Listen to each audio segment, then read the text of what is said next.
All right, and I guess we're live there, Bernie. Awesome. Okay. We are live. Oh yeah, and switch back. Yes, we are. Hello, Okay. hello. Awesome. Today we are joined by Shane and Shane, New Liberty Under Attack, Vonu podcast. How's it going, boys? It's going well. Glad to be here. Yeah, going great, man.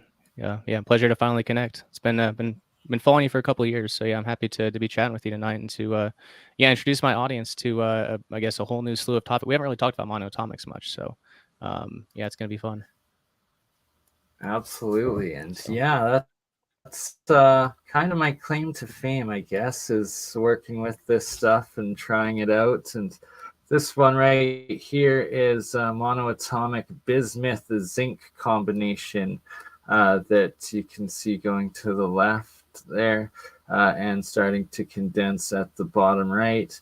And it's at the beginning of this electrolysis process that you'll always get the pure white unoxidized monoatomics forming off of the decay of the anode side.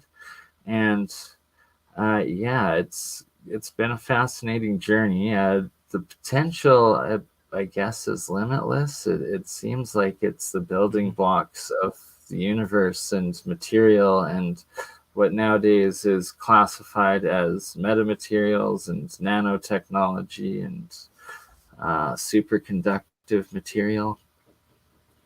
Mm-hmm. And then all the legends of the past, right? The mana, the monoatomic gold, and the demigods, and everything else. It's kind of trippy sometimes that to really think about it and what it actually could be.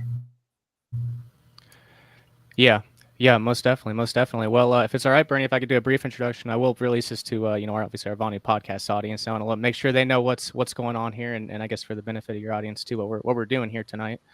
Yeah, this is I guess the newest episode of the Vonu podcast, our newest installment of our Breakthrough Energy for the Second Realm series, number 4 to be precise.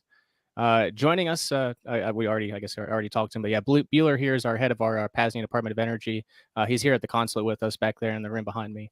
So yeah, he's building a lot of the stuff that we'll be talking about tonight, or at least some of it. But yeah, my goal with this series is to introduce those who are unfamiliar to the vast ocean of potentialities, and to hone in on a few solutions coming to the fore that can dramatically improve individual and community-based independence. Things like using Brown's gas and hydrogen for fuel, understanding and harnessing the energy abundant around us at all times. I think Nikola Tesla, for instance. Mind-blowing anti-gravitics, monoatomics, and other experiments. Crystal power cells that run for years without a charge. And different versions of breakthrough energy motors. Sky Huddleston's Bork engine, who we interviewed for the first episode of the series. Sky Huddleston's Bork engine. The Adams motor, which I guess your audience will be familiar with, and more than I'm certainly unfamiliar with. And with the manufactured nonsense happening in the first realm. Whether in the realm of health or energy, it's time for the magic of monoatomics to become more commonplace. And their use is actually, truly explored in our modern day and age. Thankfully, our guest today, BurnEye, the crypto alchemist, has been doing this sort of work on his YouTube channel for a number of years. Stumbled across myself in mid-2020 when I was getting into the work of Walter Russell and just getting my feet wet within this breakthrough energy space.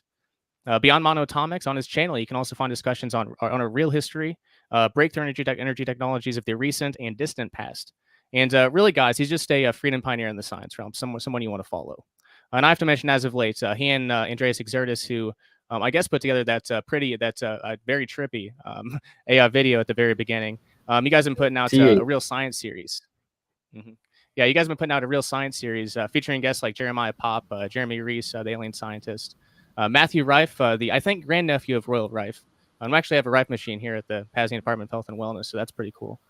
Yeah, right back there. Really? And more. So yeah, with things like that, it's no surprise. So it's a legitimate Rife machine, but it's the company. It's Rife Machine Builders is the outfit that put it together. And it's supposed to be working. I still have to get my Windows machine won't detect the frequency generator, and it might just be that machine.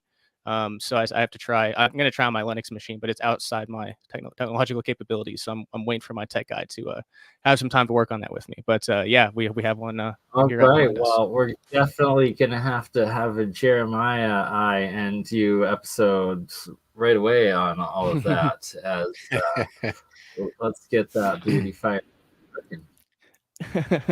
Yeah, so hopefully, yeah, that's definitely the goal, and especially with, yeah, the guy that you know, donated to the wellness center. He has a lot of, you know, like electromagnetic toys that are, you know, really good for really magical, you know, health tools.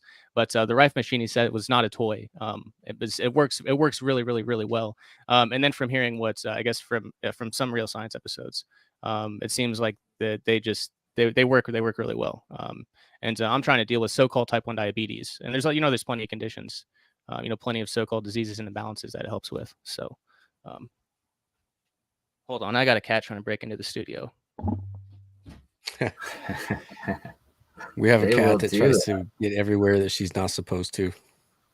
So you guys are in the same building right now, right? Correct? Yeah. Mm-hmm. So you have two Shanes together. That's phenomenal. I know, right? Thanks for The universe has a sense of humor. That's epic. Yeah, so I guess That's why I go anyway, by Bueller. yeah. Mm-hmm. It gets very confusing. But yeah, I guess to move forward here, I'm excited to talk with you more, Bernie. Obviously, we'll get into MonoAtomics. We'll get into electroculture, which is something we're experimenting with here this year, here in our, I guess, on our 22-acre homestead. And then yeah, lots of other cool stuff, maybe some Brown's gas on main hydrogen and things like that. But anyway, Bernie, thanks so much for taking the time to talk, man. It's you know, welcome to the Vonu podcast. It's great to finally connect. I guess why don't you start for? I know your audience might be familiar with your path here, but yeah, what got you into you know, all these topics? I mean, you've been doing it for a while, so yeah, tell us a bit about your path here. Yeah, okay, so I've always been into weird science, the fringe sciences, the Tesla technology, like the paranormal research, the otherly dimensional, but over unity a lot. And about 10 years ago, I started participating in the KFSSI Keshe Foundation Institute, as well as the my goodness, Resonance Academy with Nassim Haramein, and that really got me pushed into starting to play with coils, make some coils, and then especially with Keshe, what he called GANs, which is this acronym, gas, atom, nano, solid state. So you're talking about a gas atom, so it's freely moving, but it's a nano, microscopic solid state, aka a monoatomic element in solid matter, which is essentially plasma matter, as he teaches, and as several others do, like David Hudson, and his acronym for it, ORMUS, orbitally. Oh my god, I always get this one Orbitally wrong. rearranged monoatomic elements. Yeah. I was a big fan of Hudson's for a while. Yeah, right. Like absolutely epic stuff there. And the thing is that Hudson's ways the old alchemical chemistry process of separating the metals and eroding them down into their pure single atom monoatomic state, this white matter. And that when I started making it with Keshe's teachings of the GANs plasma, essentially the same breakdown and level of understanding as David Hudson's. And then I started reading Sir Isaac Newton's recently publicly released and translated for the first time ever Alchemy writings, and started noticing that a lot of the results of my electrolysis and this Armus GANs stuff was perfectly matching Sir Isaac Newton's 7 states of alchemical metals, and that I was really onto something here. And that's when I really started like paying attention to the different states of the breakdown and the decay of the anode and the different nano coating layers on the cathodes, as well as these different nano crystalline layers that will form within the water or condensate afterwards, and also the different nanotubes and structures that would form. And finally, the actual metals themselves getting into this red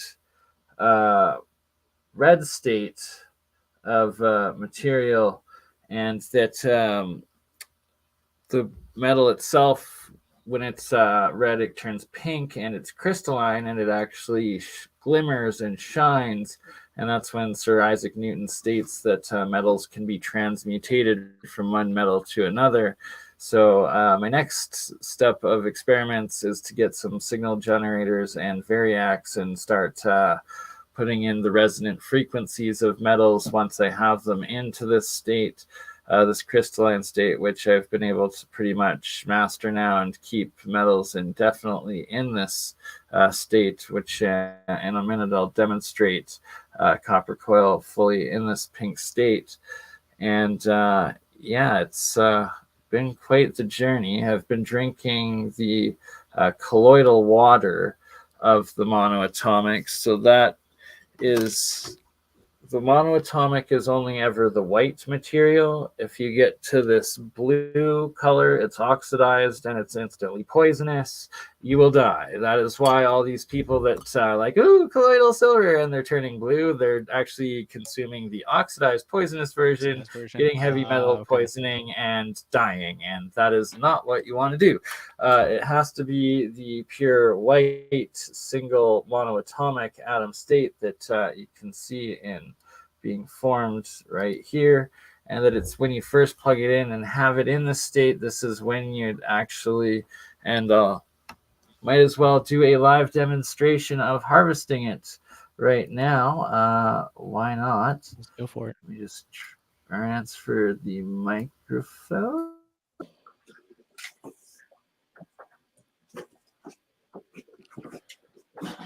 Think that should give better sound over here. Can you hear me all right? Yeah. Yep. Coming through loud and clear. Perfect. All right. So when you have it in this pure, fluffy, white state, that is when you actually want to harvest it. And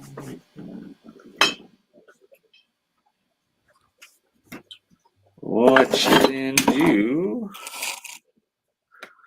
is take like a turkey baster sort of thing, and suck it up from the bottom, putting it into another jar, collecting it from the top as well. And it's crucial to be doing it in this state, because if you leave the electrolysis reaction running for a period of over about 3 to 6 hours, it'll eventually reach a state of decay where everything does start oxidizing, as well as forming other more complex compounds as well within it that are all poisonous and turn into heavy metal poisoning once again. Stuff you don't want, right? So it's like the potential of this metamaterial is potentially limitless with good, but it's equally dangerous if you get the wrong chemical compound or process in it. Yeah, and I'll mention for the benefit of the podcast listeners, he's doing live demonstrations in this. So if you're listening on the podcast feed, definitely find the video on OdySee or YouTube or wherever you like. But you'll definitely want to actually see this. It'll make a lot more sense, that's for sure. And so I will leave this jar here with the water right on the camera, so you'll be able to see all of the monoatomic material condense and settle, at which point it then will look something like this at the bottom. Oh, it settles down there. And that is what is rinsed and used. And we will move this guy out of the way. Actually,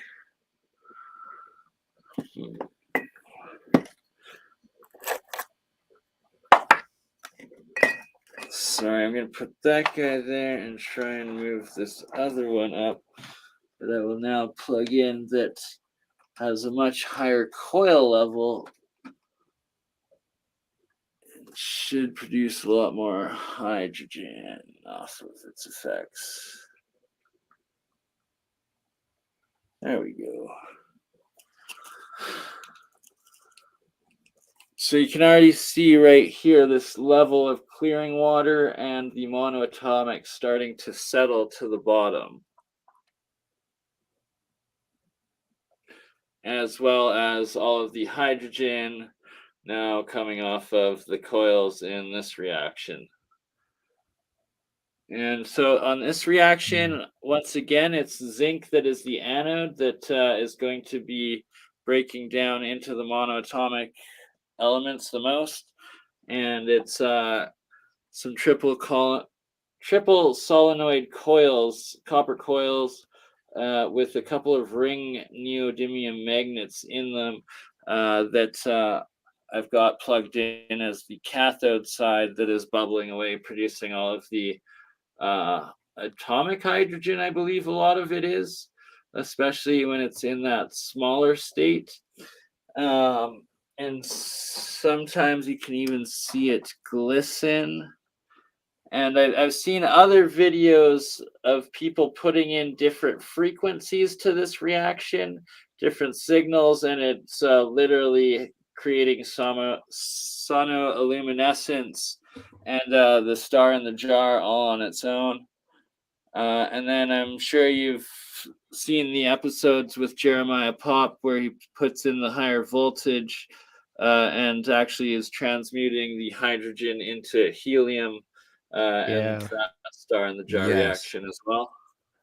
Yes. And I think, didn't he use some sort of spectrographic analysis to prove the presence of helium? Not yet. That is what we are working on, and that will be the next step. Okay. I think there was like maybe he did actually. I could be wrong on that. I could be mistaken. I think he did. I think you're actually I think right. the presence of a certain color indicated a certain element, and I think helium was indicated as present. Actually be right. I will have to ask Jeremiah on that and get clarification.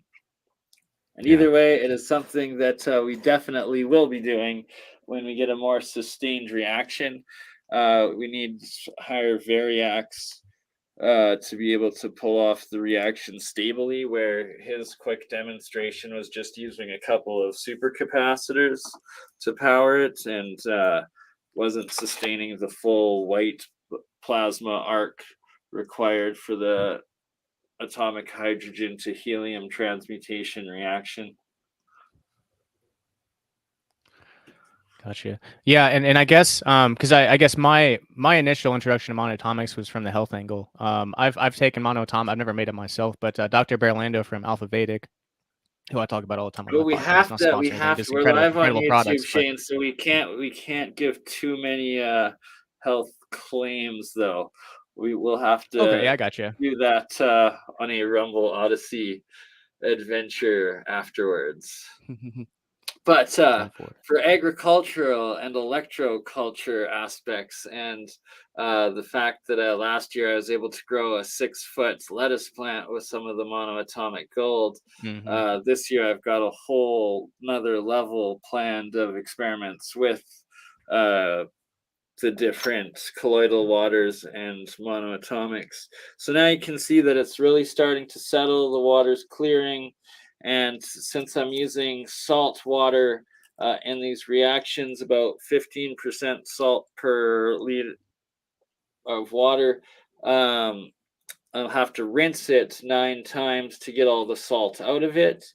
and each time you let it settle essentially for a day for this material to fully settle at the bottom, like this monoatomic gold is, and then afterwards, that is what you call the colloidal gold or silver or zinc water that I then use, never the actual material at the bottom. Interesting. So there's an anode and a cathode, and then basically whatever metal.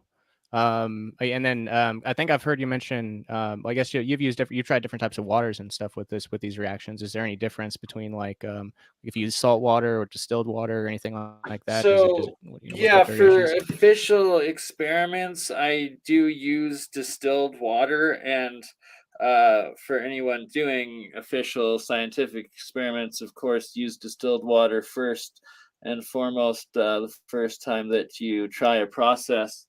But I've noticed over time that's a very, very little difference whatsoever from my normal tap water compared to distilled when making these monoatomics.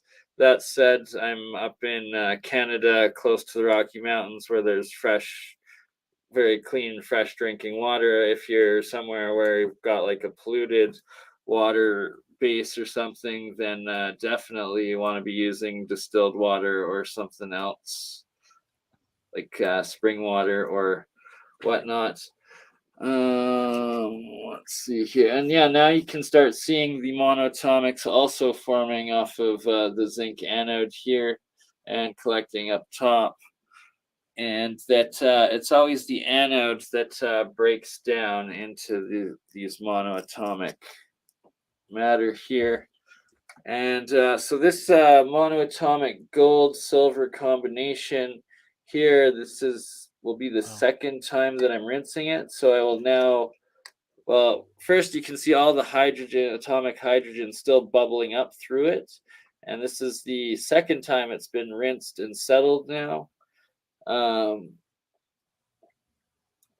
I'm going to empty the water out of it right now, and then you'll be able to see how it also fluffs up and the process of rinsing this material.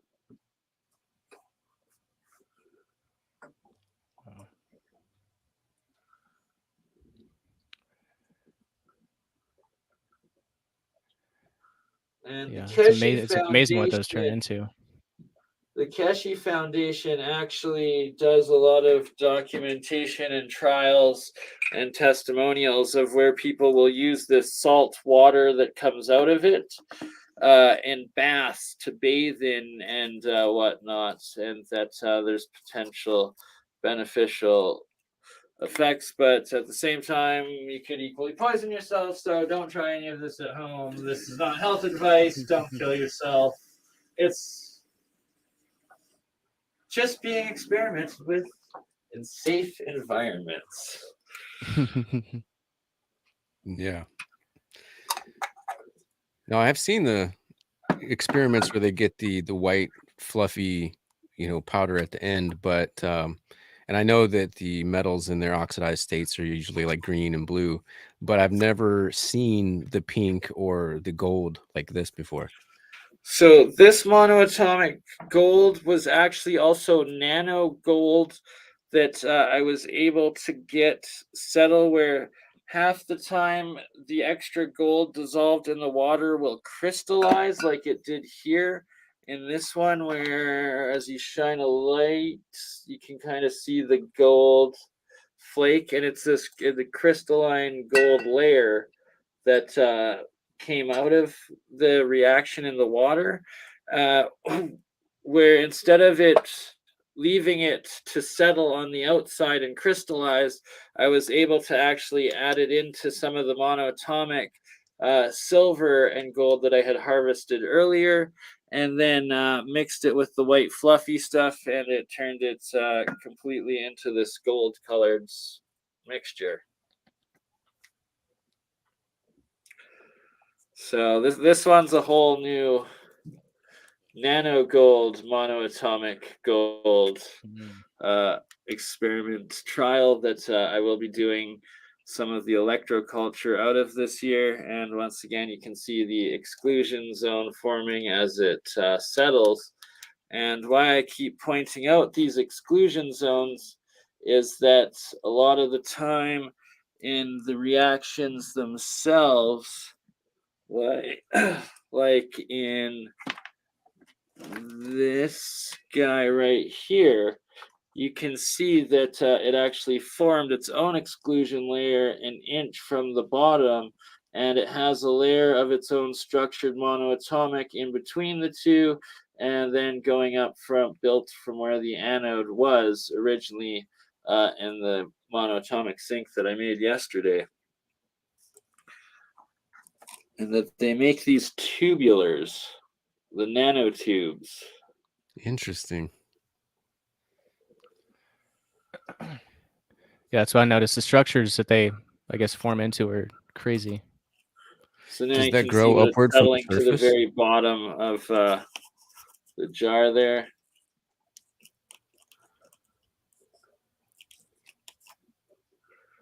As is the gold starting to settle.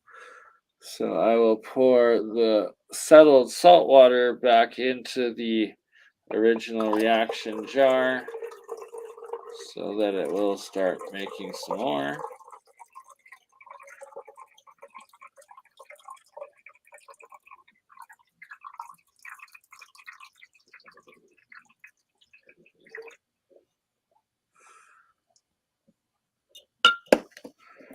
And thus saving the salt water and reusing it instead of just rinsing and washing it away. It is always good to let the material settle and be able to reuse it as best as possible.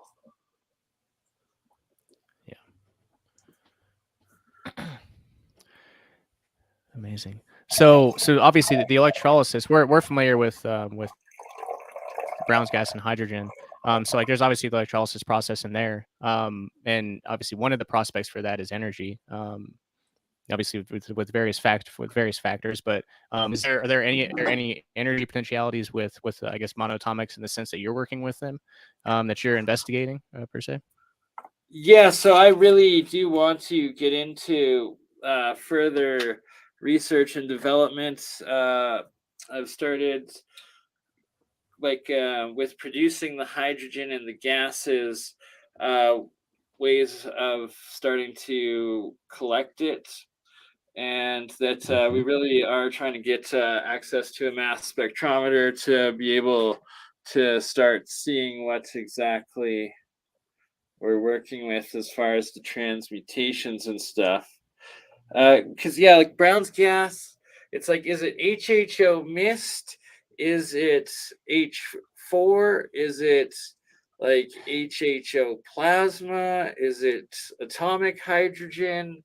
There's so many questions with it that need to From be what I know, resolved and tried, and that each one is a potential meta material and game changer all on its own. So it's just a right. matter of trying to figure out what's what. I've also got a couple of misters, like the oil mister thingies, whatever they're called, the essential oil thing. But whatever, they turn that water into that HHO mist. The electrolyzers, I guess it's called, isn't it? I don't know. Yeah, Anywho, possibly. But the from what I little understand, water after mist talking to George thingies. Wiseman, Brown's gas contains at least 6 different gases, which would be monoatomic hydrogen, diatomic H2, and then monoatomic oxygen, and then diatomic O2, and then there's 2 forms of water, which is regular vapor and the water plasma. So I'm showing right here, this was a 10 gram 24 karat gold bar that was eroded down that turned into the gold that was used in this monoatomic solution. So when I'm claiming it's monoatomic gold, I'm literally eroding physical gold. When I'm claiming it's monoatomic silver, I'm physically eroding pure 99 silver. You know, like I'm using using the real metals for the real Using good coins. materials, right? Like the pure copper for it too, right? So it's like I have ounce for ounce consistent materials that I'm using in these reactions, and the materials that I'm calling each of them, and that I've been able to get all of those metals that I've just shown: gold, silver, copper, as well as the zinc, the bismuth, nickel, aluminum, iron, and a few more, all into this pure white monoatomic state that is formed at the beginning of these reactions, and that you can again now see more forming there. And that Isaac Newton states all metals can be broken down into their most basic molecular matter, this white powder, he states, and that all these other ancient alchemists speak of this edible, consumable white powdered edible gold that was from the ancients, and that was like a lost magic super healing material, and that I believe the Philosopher's Stone could be a form of this monoatomic gold, or monoatomic gold silver combination, or something along that lines.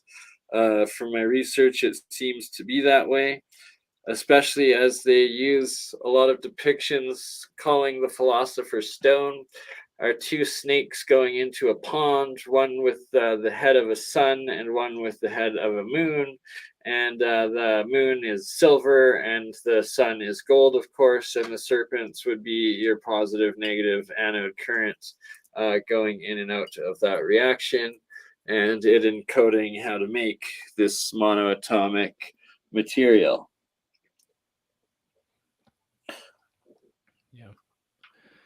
Yeah, that's definitely not a side of Newton that that I ever heard about.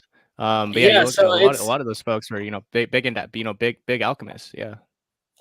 Yeah, it was over 1 million word writing apparently, or something, that's been released.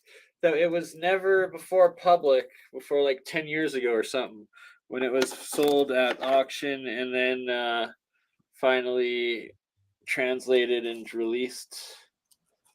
And then there's like another 1 million of his so-called religious, but it's like more numerical and astrology and philosophical writings that were also released at the same time, and now also being translated.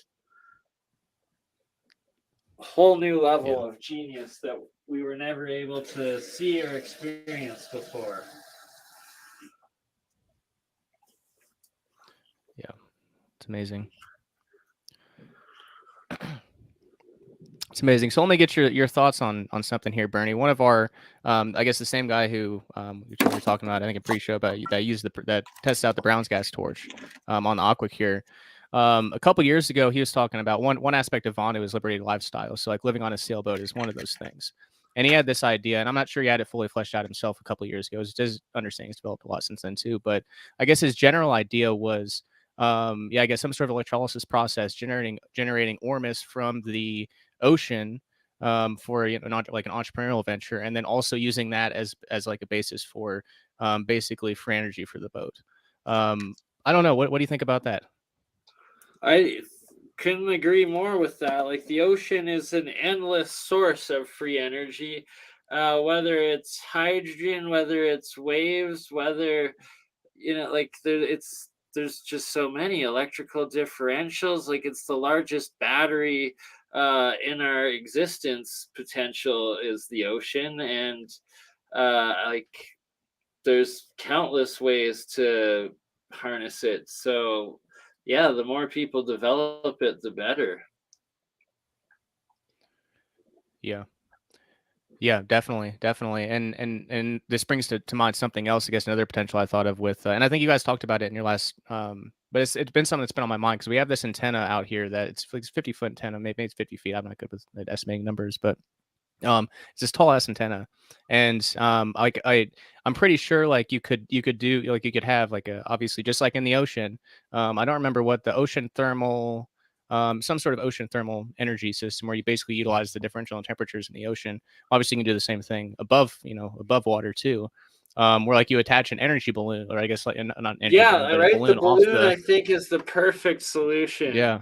One going down below into the ocean and one going up into the air. Like, Combine them, yeah. that's some serious differential potential. Like, it needs to be explored, and I think that in the past they might have used that sort of energy technology. Yeah. Yeah, most definitely, most definitely. So, I guess in terms of the monoatomics, or I guess, yeah, in terms So of the I'm just monoatomics, was there gonna move anything else you back wanted to and show us? switch cameras here Mhm. and microphones for 1 sec. Sure. Yeah, yeah.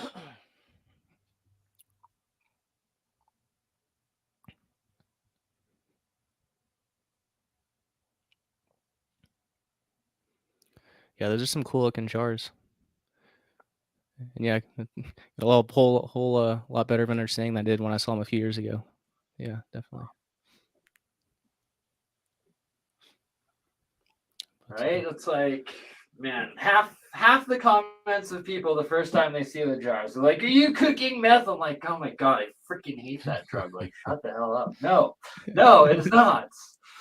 And then it's like my ex-girlfriend from when I first got into this stuff, like, save her soul, poor girl, was just like, "He's lost his mind. He's staring into buckets of rust for like 2 years. What the hell is going on?" There's some pretty cool stuff that happens, and some of it is what Jared Polak, I believe his name is, out of Washington State University or something, the fourth state of water, and what he calls exclusion zones, or the easy zones. And I notice them all the time in the different layers of monoatomics and the different states of transmutational metals. And in these pictures, you can see the yellow, the reds, the blue, the greens, and those are each one of Sir Isaac Newton's transmutational states of metal. And they call red the mercury state, blue oxidized state, obviously, the yellow the sulfuric state. And I've been able to reproduce all of them out of pretty much every metal that I use and experiment with on the anode sides. I guess that's not going to open in the window. It's mind. And the pink crystalline state, this one here. See how fluffy it is? That was just a copper screw, and it puffed out into this red material and the pink crystalline material. And that reminds me that I will also share a live demo of that in a second here. But Jeremy Reese recently just did an episode on red material, or red meta material, and that it's this hydroxide that forms with these metals and is able to superconduct. They were needing massive pressure for it, and I believe that I have probably a cheaper, better way with these metals when I'm keeping them in these red states, just with a little bit of current or submersed in the monoatomic materials themselves at no pressure and no temperature. Let's see if I can find a better picture.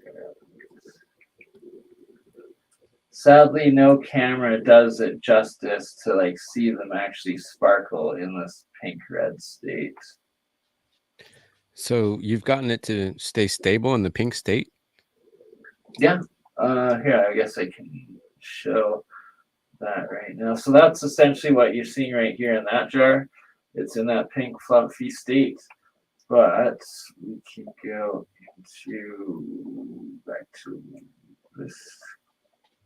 There, yes. That camera is probably higher def. Oh, how's my sound? Did I switch the sound back? Is my sound low right now? Sounds good. Sounds good? Okay, Sounds perfect. yeah, sounds good.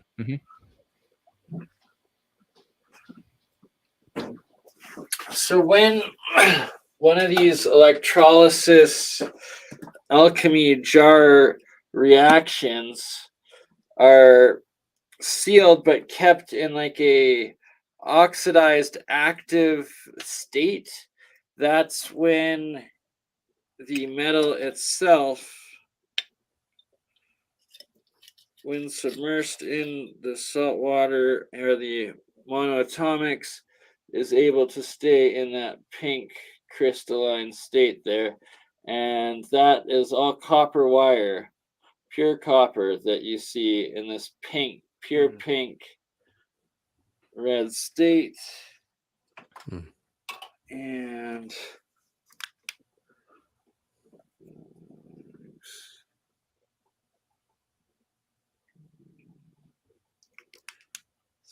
sorry, it doesn't capture the glimmer like it should.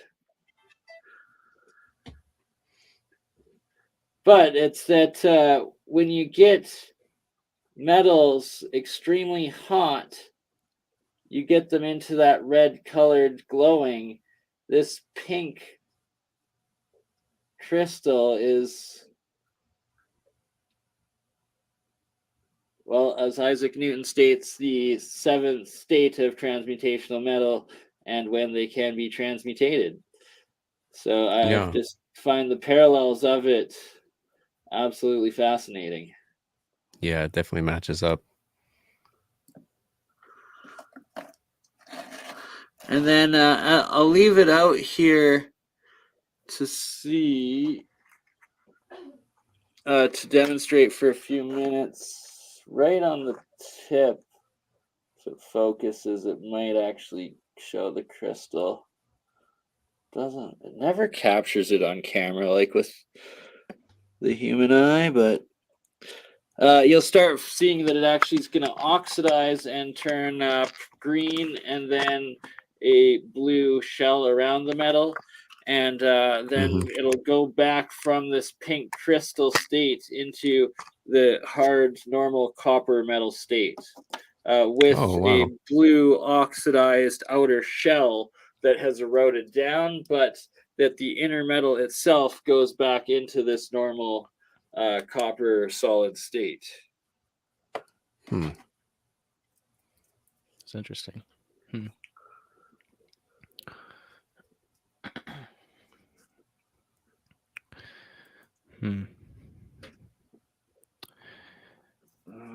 Where's some more red?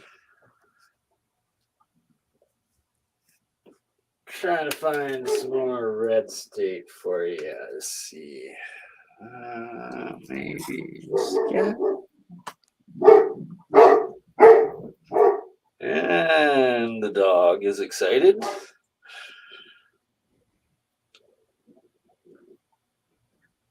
So in this jar, what's fascinating is that it's even got a seal at the top that has formed where it's like crystallized nano layer above or at the water line that I moved this jar like 4 or 5 times over 5-6 years since I first made it, and you can see like how the bubbles cracked where they're green now, and it broke, and then it's reformed and recrystallized each time, keeping itself active in it. There's some more red state copper coils.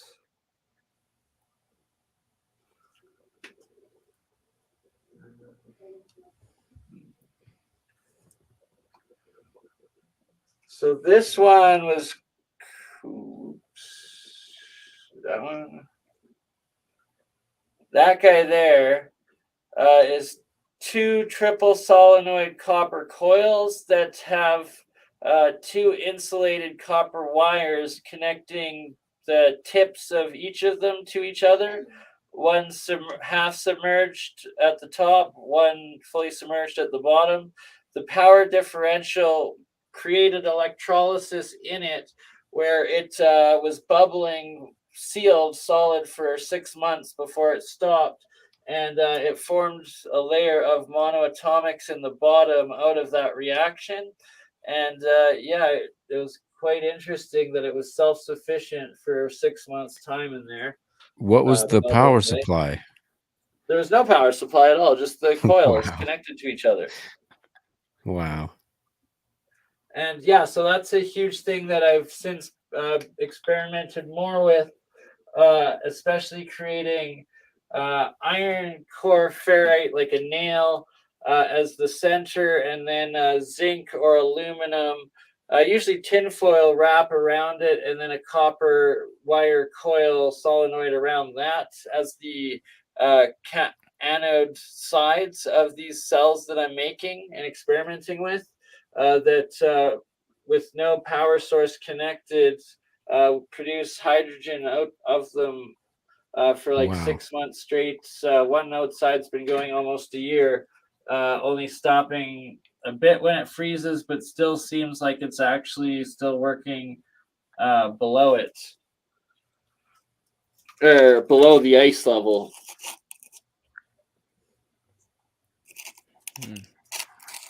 Yeah, that sounds like some over unity hydrogen to me. Yeah, and that reminds me of the one where Jeremiah did with the atomic hydrogen to helium, the amount of heat energy of the boiling water reaction coming out compared to the small amounts of electrical current going in, he also suspected was an over unity reaction. Yeah. That's cold fusion, right? Yes, sir. Or what they prefer calling LENR, low energy nuclear reactions. Because for whatever reason, they gave cold fusion a horrible stigma when they discredited or intentionally disgraced, not actually discredited, Martin Fleischmann Pond's original cold fusion reaction discoveries. Right. I still like to call it cold fusion. Me too. 100%. I prefer the term. It's the way to be. It's cold fusion. It's what it is. Yep. And it's cool. Cold fusion is cool. All right. Let's see. Trying to find also. So something really interesting I noticed and found was the relation of silver and making monoatomic silver to the position of the moon, which the alchemists tied to silver, and that when it was a full moon, it produces a lot of silver, monoatomic silver, and when it's a new empty moon, it barely produces anything at all. And then I tested it on a live. Oh my goodness! Occulting of the moon. What the heck is it called? The eclipse, a lunar eclipse, where the moon is full, but then it's eclipsed and cut out in zero. And I did this on the Alien Scientist channel, where it was producing a whole bunch, and then as it eclipsed, it stopped producing, and then as it subdued and went back to normal, it was producing again. And literally, it's tied to the amount of light coming off to the moon, the amount of monoatomic silver that comes out of it. So you're doing some biodynamic monoatomics then, sounds like. You're verifying the biodynamic monoatomics, rather. I guess so, right? And it was just from leaving the process running for a matter of a couple months' time and noticing it going like more and less, and then there was a super moon one day, and it completely filled the entire bin with monoatomic silver, and that's when I realized that it was 100% tied to the moon. Amazing. Yeah. So BurnEye, was there, I guess, there anything else on MonoAtomics that you think we need to work in? I mean, we definitely covered some basics of it, and you walk us through some demos and some different results and what it can do. But yeah, anything else cool you'd like to show us that you stumbled across? Yeah, so this some pictures here of one of the first times I made monoatomic copper silver combination, and I was using a Keshi Magrav coil, which is triple solenoid coil within itself, and it was kind of cool how it turned green layer of like oxidized and then an upper white layer of monoatomic, and I don't know, it just looked like it came alive, and it's always alive. And ever since then, it's like you'll see these nanotubes grow, structures in the water, like stalactites, stalagmites, and the different states of red, yellow.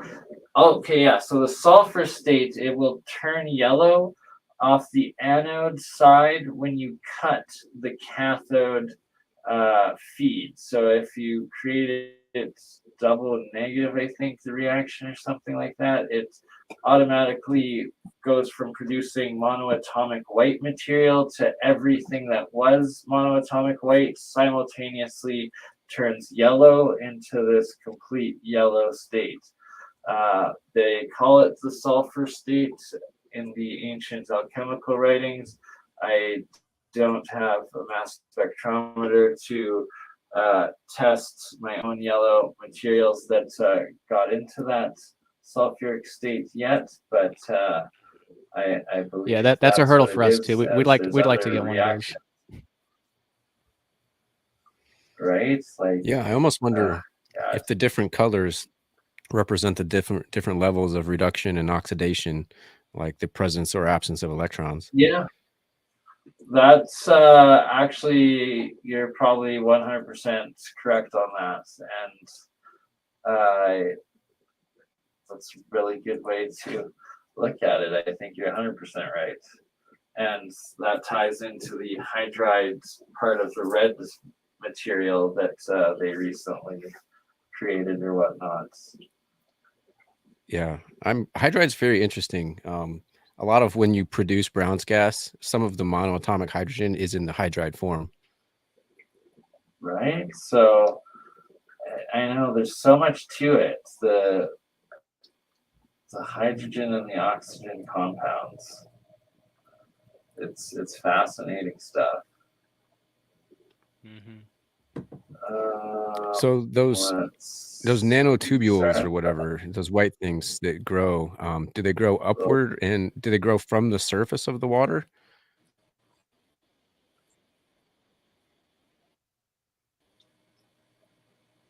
Yeah, they grow both upward and downward, and it's also out of the oxidized materials, the hydroxidized.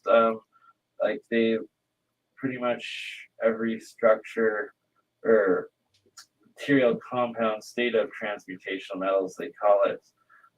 It's whether it's the blue oxidized or like the black carbon or red macular, yellow sulfuric.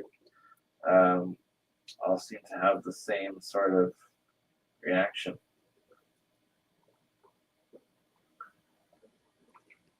Sorry, I got a little distracted while trying to.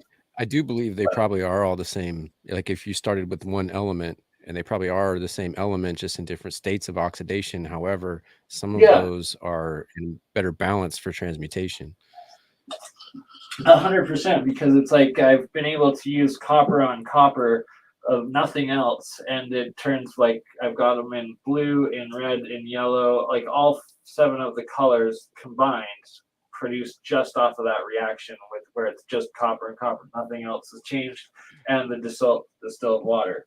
So it's that it has to be, and that the anode will decay away into each of those colors as it gets closer and closer to the red-pink final state. Yeah, that makes sense. Trying to see if I can get a little demo video to play, but don't think it wants to work.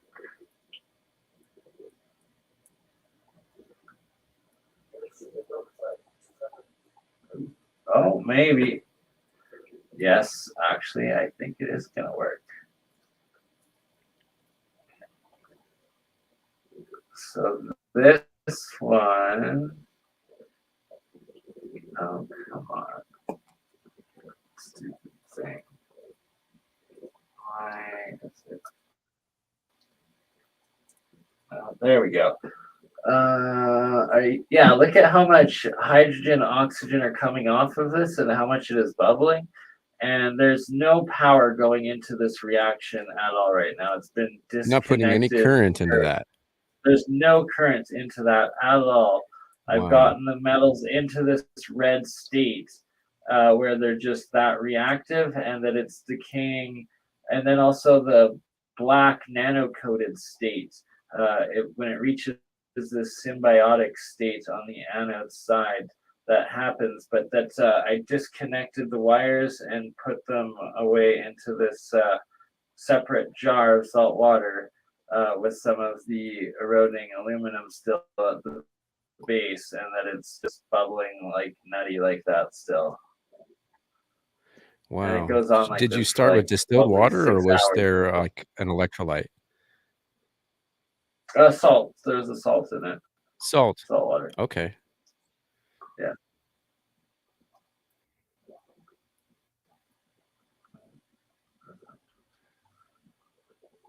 So you can totally And generate, it's that, can see I that guess, hydrogen or basically power is from the this red ocean. state.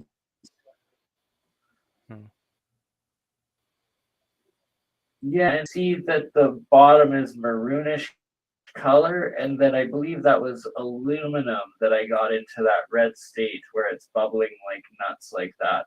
And it was reactive for about 6 days, that it would just bubble nonstop like this when I get aluminum into the red state.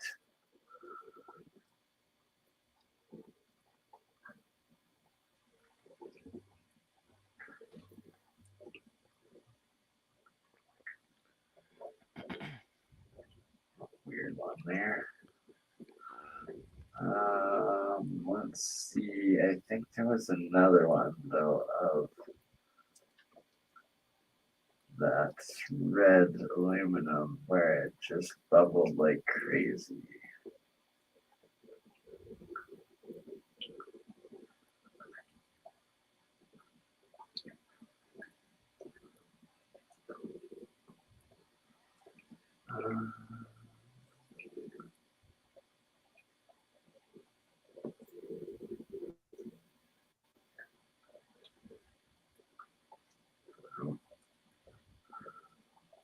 Sorry. Yeah. This one's just cool as it shows like the galaxy shaped sort of spirals with torus fields that form. You see the different exclusion zone layers of this monoatomic silver bismuth combination here. So it's like there's these bands coming back in, and then it's also spitting out the straight monoatomic materials here. And then there's different layers of just pure water as well as the monoatomics in it.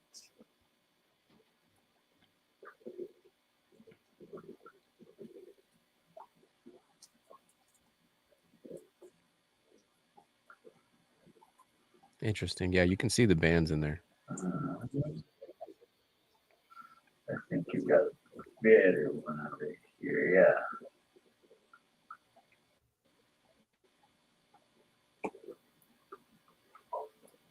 Oh, There's yeah. like clouds floating over some layers of the bands. So like the bands are underneath, the clouds are up higher. So it's going in separate, different directions on different layers of the water.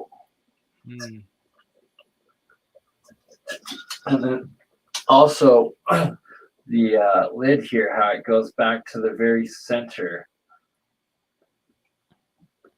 Very, very strange. And then it's found this magnetic center in the very center of it all.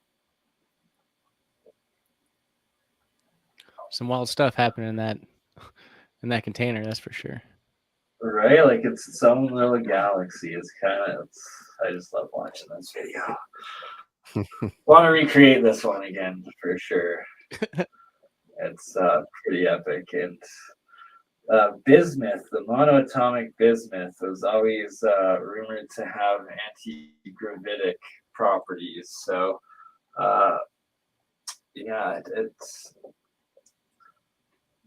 there's so much more work and research and real science that needs to go into these metamaterials and get it actually tested and developed and utilized, because I've seen patents for these limitless batteries called liquid metal batteries, and then you look at the patent that's through electrolysis they make this monoatomic goo. That's exactly it. So okay, let's do something with this stuff. Yeah. You read my mind. So that's essentially when they're talking about, and I guess wasn't familiar with the term metamaterials, but that's what they're talking about. Is essentially just they're doing what, whether you want to call it transmutation or electrolysis via via monoatomics or whatever. Like this is what they're doing for these metamaterials then. Absolutely. Wow. And now you can see more of that monoatomic zinc forming there in the middle reaction, as well as go move the camera here a little bit better to see, or here you can see that all of the monoatomic material off the first rinse usually floats. So on the left-hand jar here, you can see that the top inch there is that full layer of monoatomic material, and then the exclusion zone is the rest of the jar.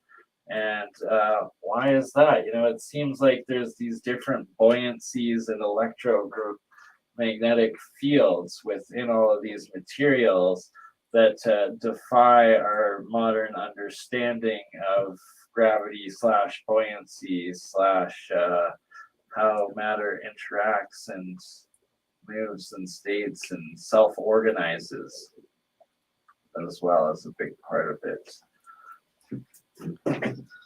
Yeah.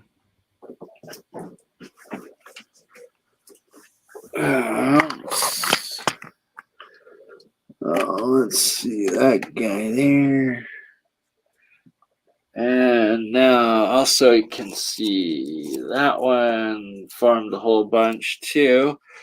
And one last part that I will show, although I don't know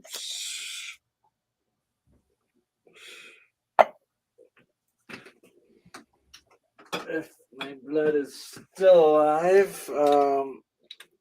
Maybe. Sorry, I harvested a little blood a few days ago for this demo, as I don't really want to cut myself right now for fresh blood. Hopefully this will do and the same reaction will happen. But it was something taught by Keshi that on the cathode side, it will start reproducing your amino acids, essentially your DNA and your nano resonant plasma material that is essentially your own monoatomic cellular structure, as well as your resonant frequency structured material. And It should start bubbling now off the cathode side, a whole bunch above the water level instead of below the water level. And that will specifically be my own genetic material being replicated by these reactions. And it needs more. It's every flake is formed with every atomic hydrogen reaction that is made within the electrolysis reaction. So this cathode is very weak on its bubbling, so I'm going to also pour some into this one, and we should see it activate a lot quicker. So silly basic question. So you've got anodes and cathodes there. There's something you're using to put, pulse of electricity or something through there. What are you using for your power? Okay, all I am using is a very simple, almost pitiful ghetto USB block. Oops, connection right. Oh, there we go. That right there. I literally slice the end of a micro USB phone charger and powered into a 5 volts little USB block to connect into it. Okay, I like it. Just curious. Cool.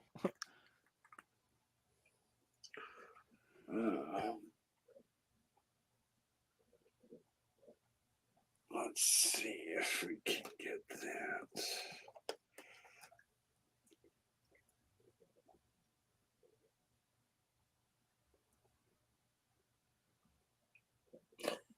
It just got a whole lot more cloudy in there, and we'll start to see the bubbles rising up more off of it. I should have done that demonstration earlier on, as there's already a mass amount of monoatomic material that was caught at the top that's from the zinc, that it's not as easy to see as had I done it at the very beginning of the reactions. But as we leave her for a few minutes, it will become more and more noticeable.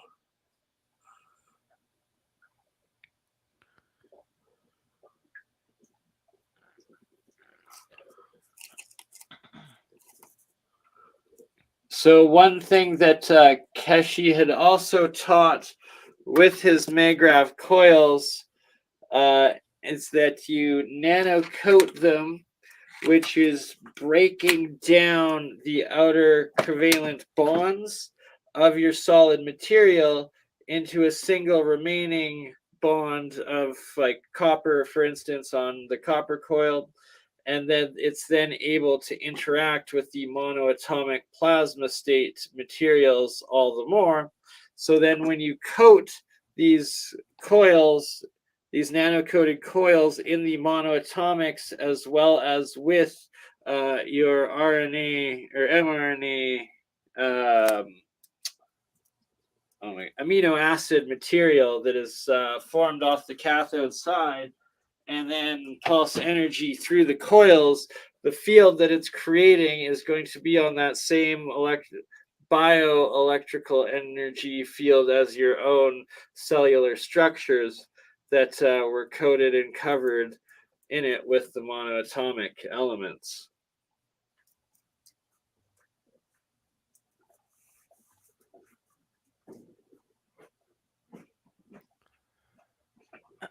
Yeah, lots of thoughts. Wow. Indeed, right? Like, there's just rabbit hole after rabbit hole, possibilities after possibilities. Yeah, most certainly.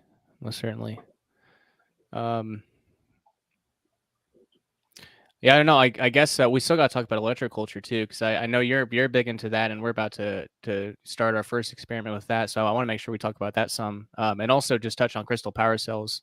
As I mentioned in the intro, even if we're not talking about, like taking a homestead off grid, or a big application like that, even small applications for homesteads, like powering a water pump or like a de-icer for a ruminant water thing, like because I don't want to have extension cords running around the property. That's ridiculous.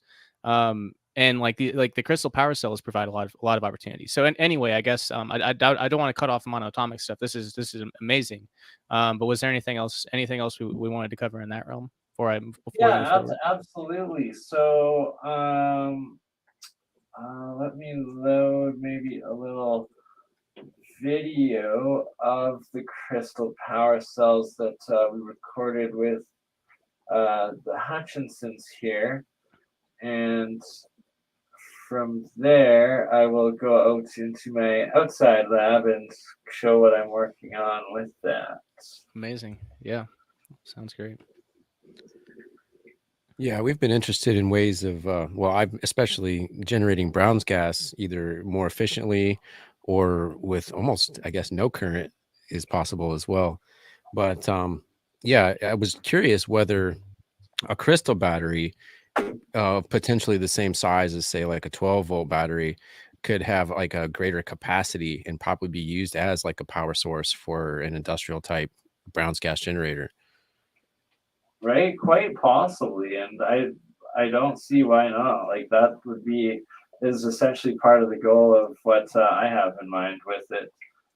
Where my first step is going to be like powering like LED lights, like your Christmas lights, solar lights, stuff like that with these batteries. And then the first gens with them, and then the second and third generation with wiring them in series and advancing them each way as we can in our working groups to power as much individual appliances and like pieces of useful equipment as possible, right? That every single one you then build and connect to something should essentially keep running green free energy for you and keeping that light or that pump active and working for you forever at no cost. Yeah, it's crazy. Yeah, it's a crazy possibility. It really is, and it's one of our top priorities and projects that we are working on in our group here with the Real Science Group, the Year of the Coil group as well, and essentially also the APEC community, all in one together that's come together and formed with what we're doing. It's pretty awesome, pretty epic. Our next episode with them here will be in a couple of weeks. And let's see, did it work? Just loading the video on Twitter so we don't have any ads when I play it. I absolutely love that Elon has created a hack that screws over Google that blocks their own ads. It's pretty funny. It's like you watch YouTube videos through YouTube, you have to watch ads. You watch videos Twitter, no ads. So here's Nancy and John explaining the crystal battery a little bit. That's curious.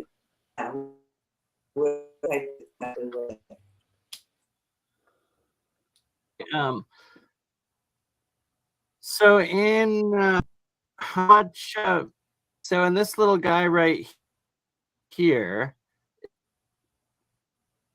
that's a silver jewelry. I got all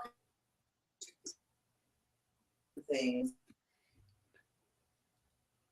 Oh, I had so much fun with those little gold screws.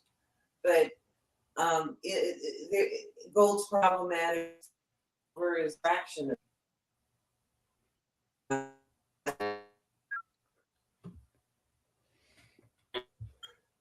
Just getting it to work and building them. It's copper and aluminum is a good place to start for the average person. Right. In this little cell here, though, what do you have the salts in there as well? Yes. And That's a piece of aluminum, and I've got a piece of black electrical tape over there just holding it together. nice. It's just a folded over piece of aluminum. And inside of the screw is the compound. It's And the average compound you're using is Rochelle salts with cream, the tartar. Rochelle salts is cream of Oh, tartar. it is cream tartar, and then some sugar and calcium carbonate, or is the calcium carbonate the Rochelle salt? Okay, so I gave the basic stuff here the last show. You want me to do it again? Yes, please, just for a refresher for the new people in here and myself as well, as I wrote it down, but I need to actually go out and buy these things. I'm sorry. For the next one, I will have all the materials needed. Okay, so you're looking at 2 parts cream of tartar, and you can get bigger containers of it on Amazon. I got like a bag of it for $20, a cream of tartar, and so it's like a 2-pound bag or something. So 2 parts, you know. So get Hopefully your everybody can remember the cream of tartar, right? Which is also Rochelle salt. No, Rochelle salts is cream of tartar and baking soda. So Okay. Rochelle salts is 2 parts cream of tartar, 1 part baking soda. I understand now. Okay, and then take 1/2 part of Epsom salts. Okay, and then take 1/4 part white sugar. If you want to make the putty, if you don't want to make the putty, leave out the sugar. If you don't put the sugar in, you got about 30 seconds, maybe 45 seconds to pour that shit and get it in together. If you have the putty, you've got a lot longer time to work and play with it, and you can make a rope out of it, do whatever you want with it. So are we going to be working on No brainer to that extra 1/4 parts white sugar to keep it in the taffy form where it's malleable, moldable, and that you're able to continue using it right. as opposed to it solidifying. Yeah, get it into like a stainless steel saucepan. You know, that's not the short ones that you fry your grilled cheese on. You want something that's a thicker pot pan, you know, and you can do it right there on your stove, and you put it on a low temperature on your stove and put in the same amount of water as you did sugar. So like your 1/4 cup, and you know, distilled water is best, and you're not screwing around with fluoride and shit, you know, in your stuff. So just put a 1/4, you know, your 1/4 portion. You're going to do 1 cup, you know, if you're doing cup portions, it's a 1/4 cup. And it's going to bubble up a lot when you add that water. So that no salt that guy's using is potassium, which the cream of tartar is actually potassium. So anyway,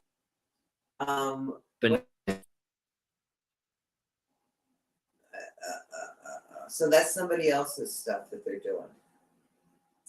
Now, I mean, as I said, whatever it is that you're using in between these 2 metals, how I got that little screw to work.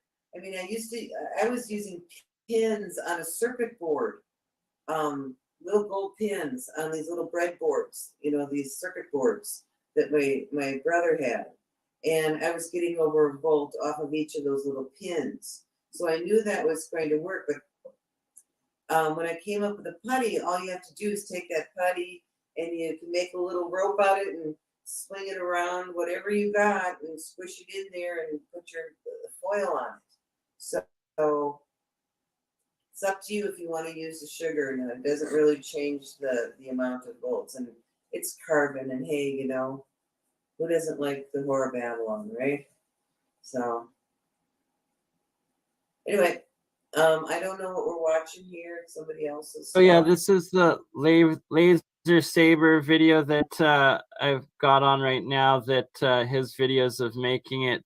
So you're saying this is a bit different mix that he uses, so it's not as good of results as the ones that the instructions that you've given the I by don't know. adding the caffeine. I've not found this thing. I know I look at the amount of compound that he's using. It's just ordinarily huge. It's like way too much. What I mean, we have.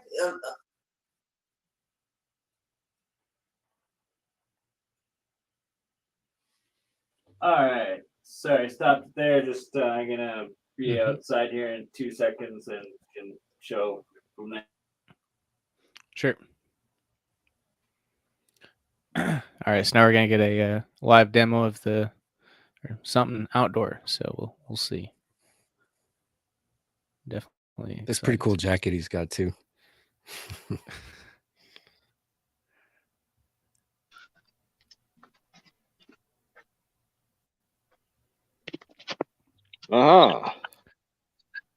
In the outdoor lab. Too many Bernies, but at least we got a dog. It's T2. Hi, T2. My former vending tent turned science lab. So this summer, I am hoping to start messing around with some motors, some batteries, some alternators, and getting my solar panels hooked up as well to, utilizing that green free energy as well as these crystal energy batteries. I also got a couple of extra microwaves to experiment with putting some MonoAtomics into, which should be quite interesting and fascinating results. Although you don't want to really do that within your own home. So we got them out here. Maybe leave the tent for that one. Yeah, right. Like, and for the crystal battery cells, I'm going with using pop cans as the aluminum, and a shell with pop bottles, and then I'm going to be cutting up copper pipe as well. But for now, I have some copper coins that I'll be mixing in with the Rochelle Salt cream of tartar crystal battery mix that the Hutchinsons talk about and are using, and that several in our community, like Charlie, has built, and do a whole bunch of different version 2s from the get-go with it, and combine it in with like my saltwater electrolysis battery experiments and designs that I've been messing around with, that there's a whole series of videos on throughout my YouTube channels. Yeah, the saltwater battery is kind of a new one for me. But so is the crystal battery, and I'm really excited about that too. So it started out with like some of my original electrolysis experiments being moved outside when I moved, and then noticing that when they're frozen in the great Canadian -35 winters, that when I plug it in once again just to an old phone charger, 5 volts going in, that the ice blocks would start bubbling and producing hydrogen and melting water and producing the hydrogen in the middle of the winter. And then this year I connected a couple of my cells using aluminum, iron, ferrite, nail core, aluminum outer shell, and then also copper coil solenoid around them that as electrodes that they would self-orient a anode that would start producing monoatomics, but also bubbling, producing hydrogen all on its own, and that it was running for 6 months straight, all spring, summer, and fall last year, continuously producing hydrogen bubbling until it froze. And even now you can see like there's still the hydrogen frozen down underneath it right now. Awesome. So it's just like, it's so easy that and limitless. It needs to be developed. And I really want to see more of your guys' work with the hydrogen, getting the torch going and stuff like that, and what you guys are working with right now and stuff. Yeah. So I guess when it comes to, generating your own power efficiently, I think Brown's gas is a great way to do that, but we still have to try to find ways to catalyze that to the point of perhaps over unity. And it looks like you're getting pretty close with some of these that are kind of running on their own there. And then we also want to learn how to store Brown's gas as well. And I recently talked to George Wiseman about that, and he seems to think it's a bad idea. But I'm going to build sort of what they start doing. Sorry, just to cut you off on that regard, is with like using the bottles, you take the tops and put them around the cathode sides, and then you're going to start funneling the hydrogen gas up, and then I've got like the bigger water jugs to start trying to collect it with and stuff like that. And I don't know. We'll figure, slowly figuring some stuff out, but continue. I've seen a design that kind of looks like a gravity bong, and it's got a couple of valves on top, and you can run a couple of tubes to it. And as long as there's more pressure than atmospheric pressure, it will fill up, and then you can turn the outlet valve off, and it will hold the gas. Totally. Cool. Yeah, I don't need those. Okay. Yeah. No, I get it. So I just cut it halfway. There we go. Yeah. That's making sense. Version 2 coming out soon. Yeah, it's called a gasometer, and I first got this idea from Nighthawk and Lights channel. I don't know if you've heard of him, but he's got a lot of do-it-yourself like home projects that I think so, I'm trying to build. Yeah, so Bueller, did you want to mention, I guess, anything anything about the Brown's gas torch that hopefully at Veritas Pasneo soon? I guess it's your kind of prototyping. Well, yes, once I get the torch going, I want to use it, for the flame fusion gem creation process, because I've seen how even in Nighthawk, he also has a video where he creates rubies, where you can create rubies and sapphires using a Brown's gas torch. And it seems like the better the torch, the bigger the ruby. So I'm going to try to start out with an electrolyzer that can produce a lot of gas to power a large torch that can have a lot of power and make larger gems.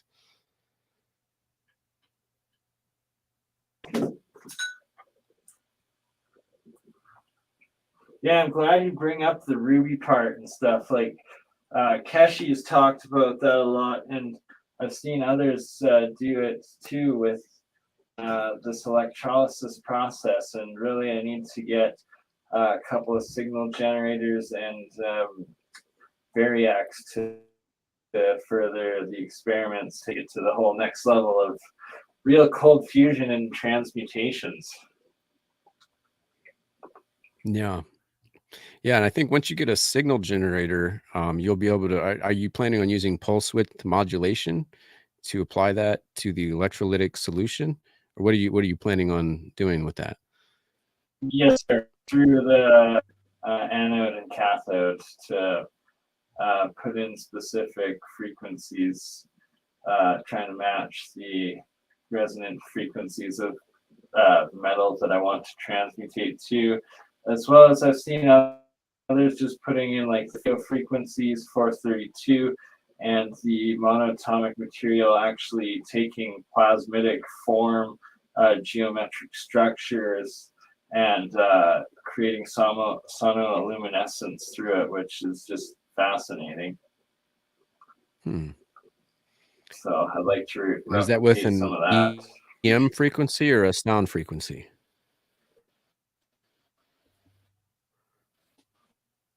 I see it done through both actually. Okay, yeah. Those are also, I guess, ways to catalyze the electrolysis process itself. So it might also increase the efficiency of the device. Oh, 100% it will. And that would be the very first step of working with it to do, and to get the optimum Brown's gas hydrogen combination coming off of the reactions, right?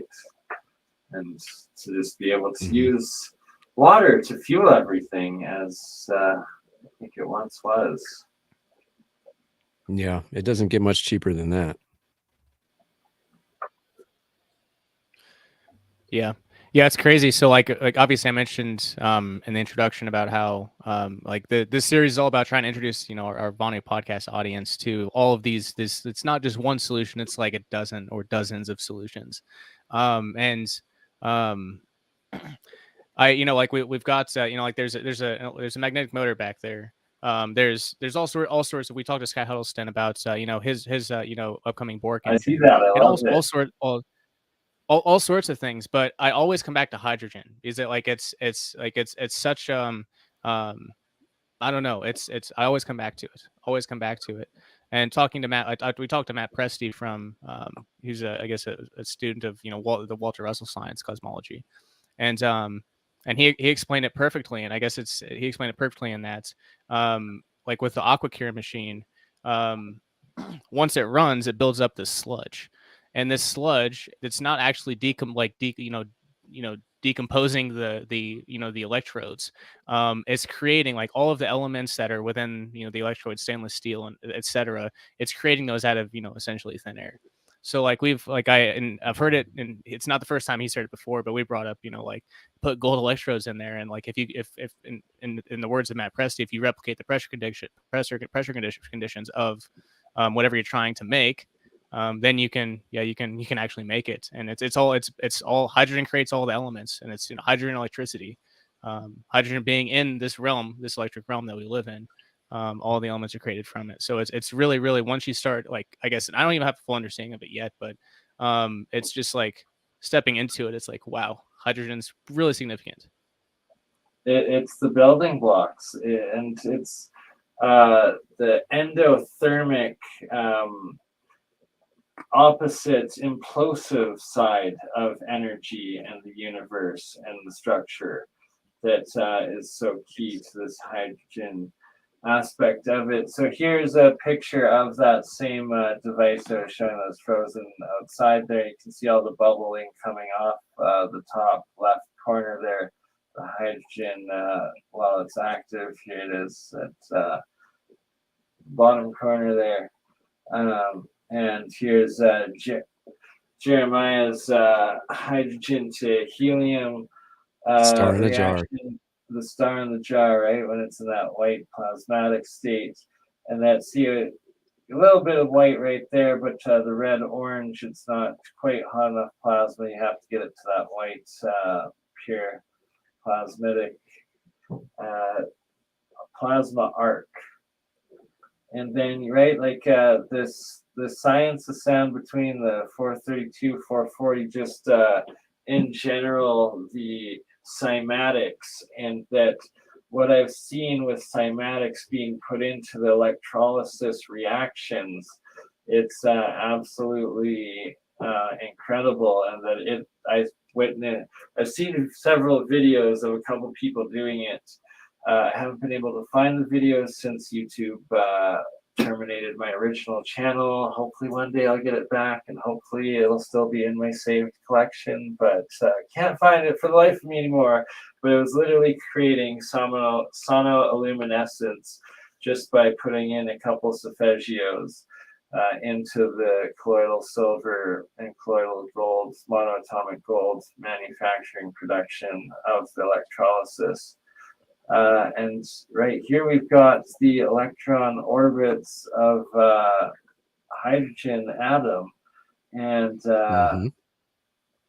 then we have the electron cloud of a hydrogen atom, and the good old Walter Russell periodic table, or vortex-based or spiral periodic table of octaves, and it's so essential, and it just makes so much more sense in chemistry and understanding atoms, and just it's insane, the geometry and structure of creation and elements and the building blocks, and it all comes off of hydrogen. And where is the one?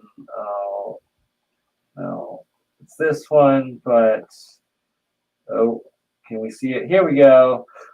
We only get a little bit of it as they don't have it as an overlay, only an underlay. The hydrogen atom electron field of energy, and it's crazy, the dimensional proportions of the geometry of the energy of hydrogen, and how it's where light and sound turn into matter, I guess, right? Because it's like you're taking the photon into it's everything. All right, so I got a little sidetracked. Yeah, the Alright. atoms and electrons, they can take on different shapes. The different layers of electrons can take on different orbital shapes depending on a lot of different factors.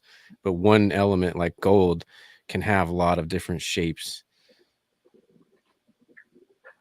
Yeah, like purple gold that we've created, and that it seems to turn into quite frequently off this monoatomic material, and Jeremiah and esoteric golds through the chemical process have also created this purple gold, and while it's still in the metallic state, it's just so crazy, the potential of these metal materials and what they really are, and what the ancients understood about it and used them for. Right. Interesting Yeah, how the stuff most floats at the definitely. top of the one jar, even though it's like metallic elements. Yeah, right? Like, look at them right there. Boom. Actually, let's take a look back at that. Now you can see that there's like a separate layer of bubbles forming there on the top, like about a centimeter or an inch, or maybe a couple of inches between the rest. It's like the foam, it's now the foamy amino acids that are being created. Try and get a better look at it.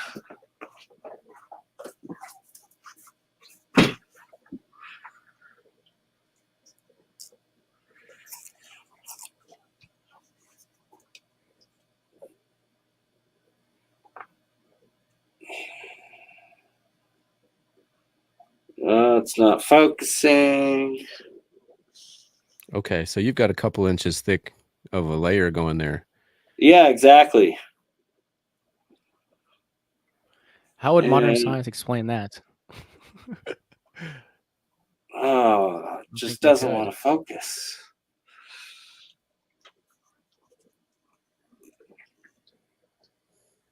Yeah, that one's about an inch.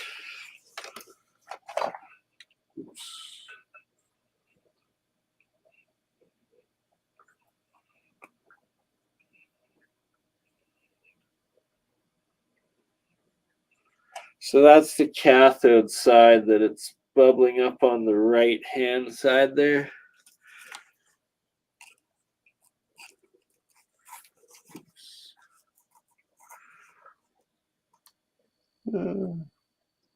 Hasn't really oxidized too much, strangely. No, some parts of it look pretty clean.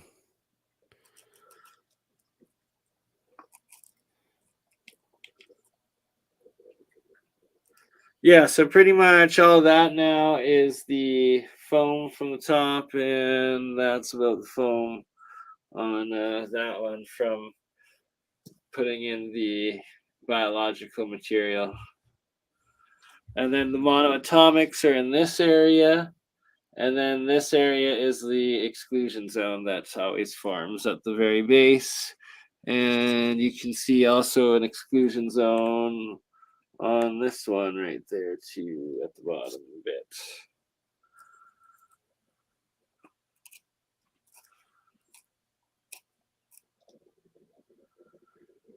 And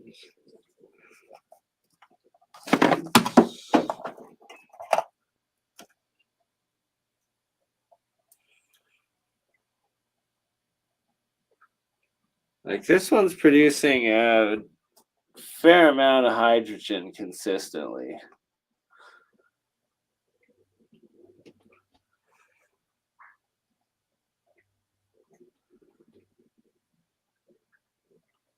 Mm-hmm.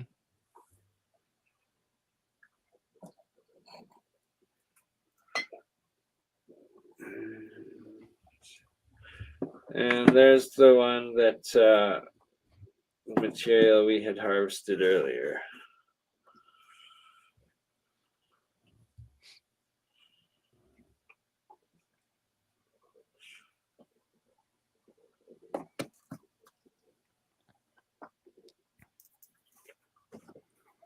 So generating a way to generate hydrogen without even an electrolyte, I guess an actual even external electrolyzer.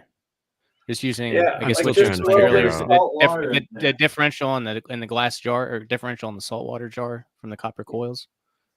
Right, Essentially. Just that little differential is enough to.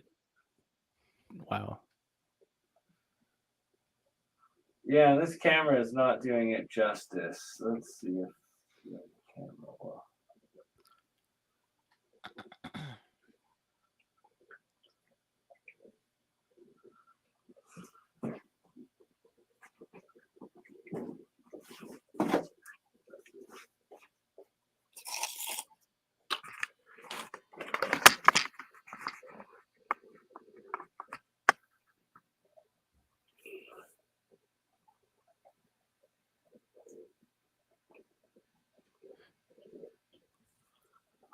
Yeah, you can see stuff moving around in there. It's a little better, yeah. See, yeah, I could see it before, but now I can see, like 5, 6 times more. Yeah, there's definitely stuff moving. Nope, that's worse. Oh, losing It Bert. looks pretty Oh, good. lost Bert. Ernie's still up. Oscar's down.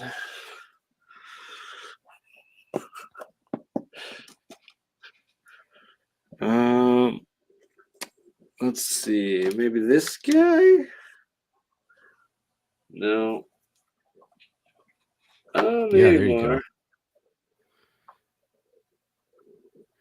go. Yeah, there's definitely something happening in there.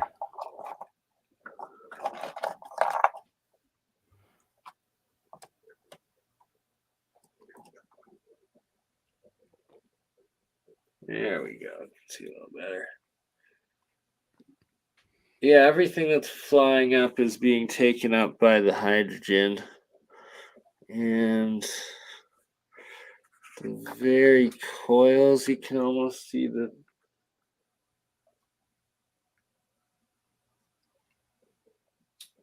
constant movement up. There you go. Yeah, now it's showing it. There's both big bubbles that appear and shoot up, and then there's a constant stream of the tiny little atomic hydrogens also coming up off of it.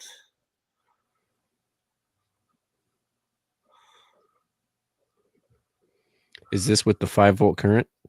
Yeah, it's just with the 5-volt current. Okay. And sea salt and tap water. Interesting. Like, can you guys hear like the bubbling and the popping at all from the amount of gas coming off of it, or not really? I've got my audio down to avoid feedback through the mic.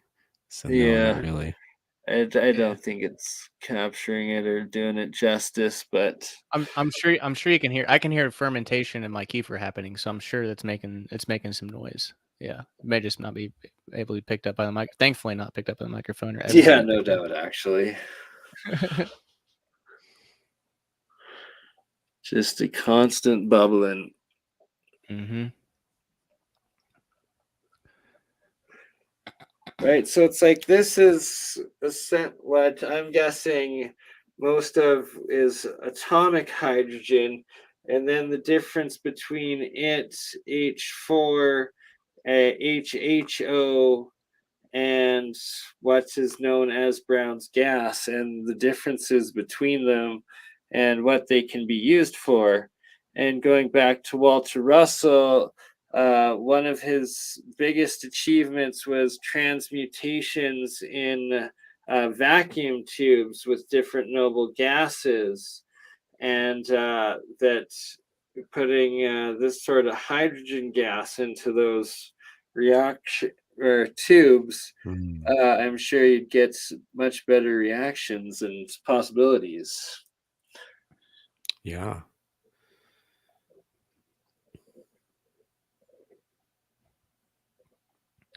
Yeah. I've also recorded on like higher speed cameras, occasionally coming off of the anode side, these shooting bubbles, which I predict are like a type of oxygen compound, I'm guessing. But when they shoot out of the water, they literally shoot out of the water in a more condensed form, but you can see them moving faster than the human eye can perceive, and that they go straight up and out every single time, and that like they're literally shooting out of the water from below the water off of the anode. And that just blows my mind every time, because it's like, what the heck is going on? Like ultra fast oxygen bubbles. Yeah, like they're like little UFO thingies going like pew pew, or EVOs, I guess they'd be called, exotic vacuum objects, but they're not in a vacuum. Right. I've actually got a video recording of it up on my Crypto Alchemist channel. I'd play it now, but it lags, and then you can't actually see the effects that I'm describing, so you have to actually just watch the video independently. Makes sense. Yeah. Gotcha. And then also like this constant structure here, and explain like how this layer is just separated from the bottom. Like it's a full exclusion zone of its own EV thing, and that I've gotten a lot of these reactions when in bigger containers with some of my specific coils, that they'll create these layered, alternating layers between the monoatomics and the exclusion zones all the way up, usually in like sets of 3s, 6s, and 9s. Oh, wow.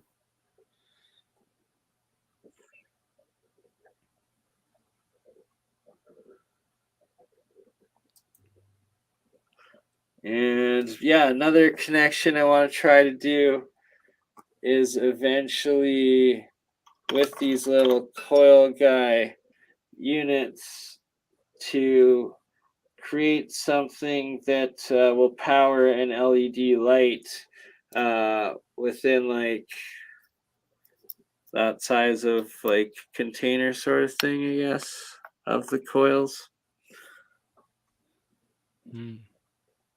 Connected with the zinc and aluminum, of course.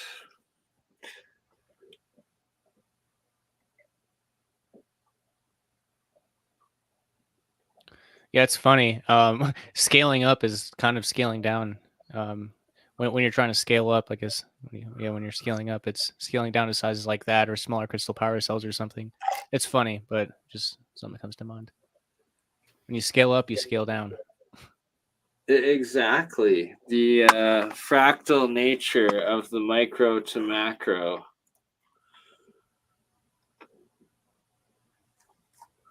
Yeah, boggles the mind, like a lot of the stuff that I've heard tonight and from Sky Huddleston and George Wiseman and folks like that. It's just, yeah, it's takes some. I'll have to. I'll re-listen and re-watch this. Putting out for the podcast feed and such. But yeah, it definitely takes some digesting. This is big stuff. Absolutely. Like, I usually have to, just from editing, it forces me by like rewatching the episodes like 3 to 4 times, and it's like I've learned something every time that is crucial that you don't pick up the first or second. It's like there's just so much within it. Yeah. It's interesting to see how small those crystal batteries have gotten that the Hutchinsons made. That one was like smaller than a penny, and it was putting out like a couple volts. It was insane. Exactly. And yeah, we've been talking to them more about how to replicate that, and different ideas about it, and doing like folding layers. And we've got some stuff in the works that it's going to be an awesome, epic year, and glad to connect with both of you, Shane and Shane. And I love the Bitcoin too, brother. Like, decentralized currency, and Bitcoin's been recovering thanks to the banking crisis. Yes, certainly, and I do want to emphasize for the Vonu podcast listener, especially long time Vonu podcast listeners, when they hear gold and silver, they think like store of value. I think when you start changing our definition of what store of value means, especially with the advent of things like crystal power cells. Obviously, it seems like the currency of this realm is energy. So, with it, so I envision like in a couple of, just sometime in the future. Like you aren't trading currency anymore. Like you might be trading crystal power cells. Like, hey, here's 2 years of power. Like exactly, right? It's kind of the same thing. So like I don't know. I see a lot of potential in a lot of areas, especially with like hydrogen and Brown's gas like I've been talking about, but also like the crystal power cells, even on smaller applications. Like they don't have to do that much to be like a huge liberator. And for a homestead or for whatever, it doesn't matter. There's like the crystal power cells, like on a small application are a big deal for sure. Exactly. And that's the next episode I'm going to be doing, is making several of them and start hooking some stuff up to them. And with each one we make, it's one less thing that's being powered by coal or nuclear or oil and the current inefficient system, and definitely green crystal free. Yes, and the other point I wanted to make on the line of that is you're using actual like gold and silver, like gold, like I think you mentioned like 700 gold, gold piece. Like this is why I love MonoAtomics, is that like you put your money where your mouth is. If this was not legit, you wouldn't go spend your money on doing it. It's expensive as hell. Yes. So that's like, it's like I'm the only idiot out there that is taking physical gold and turning it into powder, but like it's not worthless. But at the same time, it's like, well, there is a process to reverse it, but you're using it for things, and it seems like it's for health too, because that 6-foot lettuce, and I've been drinking the waters for a decade. I'm 37. I'm pretty healthy.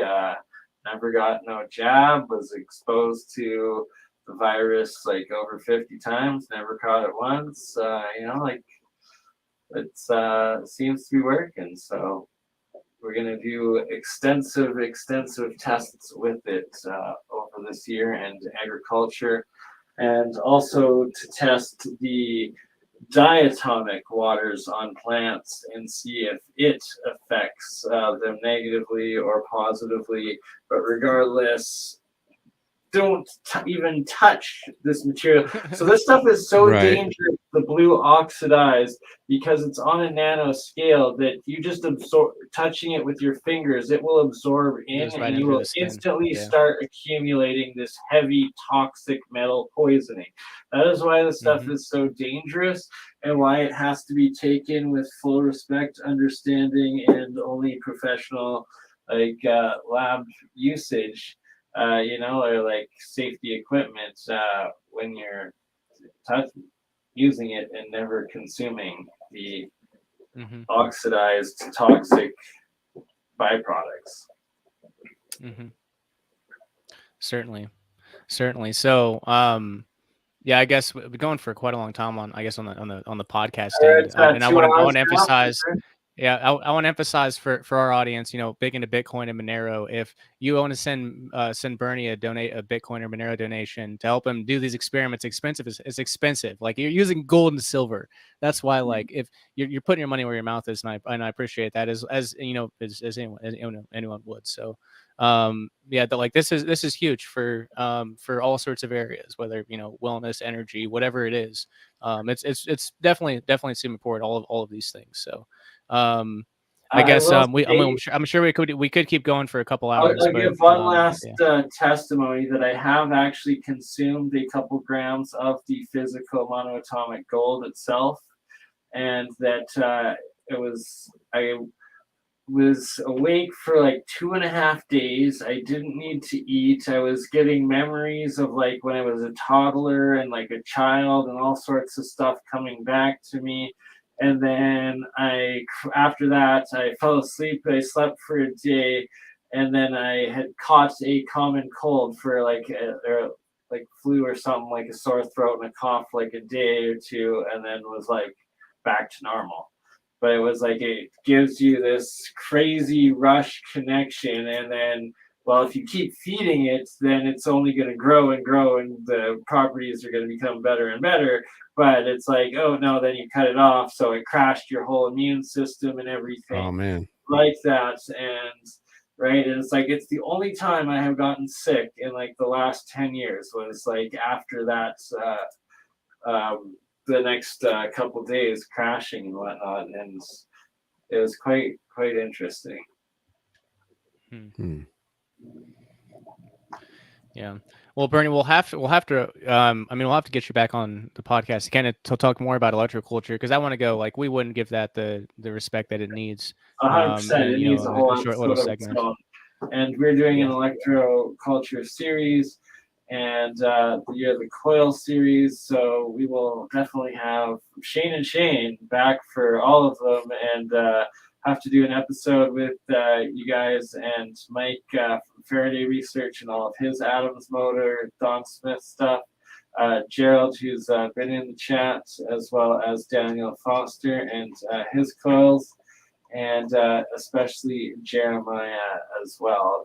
And get these technologies developed, and the communities connected, and the generations going, more free green energy for all. And it's funny. I'll mention just one more synchronicity before we close this out. I decided in January to do this Breakthrough Energy series, and one of the reasons was to get Sky Huddleston connected with like the APEC folks, because Sky is working on a project that could bring a lot of energy, like basically bring nuclear power to a size of a parking lot very cheaply and efficiently.